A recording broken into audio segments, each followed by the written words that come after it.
नमस्कार. मी आज तुम्हाला लापशी हा पारंपरिक पदार्थ कसा करायचा तो दाखवत आहे. तर चला सुरुवात करूया. त्यासाठी मी हा 1 वाटी भरडा घेतला आहे आणि तो व्यवस्थित स्वच्छ करून घेतला आहे. त्याच्या त्यानंतर ज्या वाटीने भरडा घेतला होता त्याच वाटीने मी 4 वाट्या पाणी हे गरम करण्यासाठी ठेवलेलं आहे. आपण जर गरम पाणी टाकलं तर भरडा चांगला शिजतो. त्यानंतर मी लापशीमध्ये टाकण्यासाठी अशा प्रकारे खोबऱ्याचे उभे काप करून घेतले आहे. शेंगदाणे, विलायची, खोबरं त्यामध्ये जर तुम्हाला आवडत असेल तर तुम्ही काजू बदामाचे कापसुद्धा टाकू शकता. तर मी एका कढईमध्ये तूप गरम करून घेतलं आहे. तुपात लापशी केली खूप छान होती. सर्वात आधी आपल्याला खोबऱ्याचे तुकडे चांगल्या प्रकारे परतून घ्यायचे आहे. त्यानंतर आपल्याला खोबऱ्याचे तुकडे काढून त्यामध्ये शेंगदाणे चांगल्या प्रकारे परतून घ्यायचे आहे. विलायची टाकायची आहे. विलायची, खोबरं, शेंगदाणे परतून झाल्याच्या नंतर आपल्याला भरडा तुपामध्ये चांगला परतून घ्यायचा आहे. त्यामुळे भरडा चांगला फुलतो आणि शिजतो पण चांगला. अशा प्रकारे आपण भरडा चांगल्या प्रकारे तुपात भाजून घेऊया.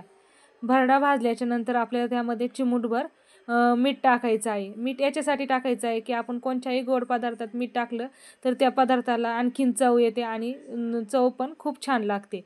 तर अशा प्रकारे आपला भरडा परतून झाल्याच्या नंतर आपल्याला त्यामध्ये जे आपण पाणी गरम केलं आहे त्याच्यातलं पाणी टाकायचं आहे. थोडं पाणी तुम्ही त्यामध्ये शिल्लक ठेवलं तरी चालेल. नंतर गरज लागली तर तुम्ही ते पाणी त्यामध्ये टाकू शकता. आता आपल्याला हे चांगल्या प्रकारे शिजवून घ्यायचं आहे. त्यावर मी एक ताट झाकण ठेवते आहे आणि 10-15 मिनिटाच्या नंतर आपण परत चेक करू.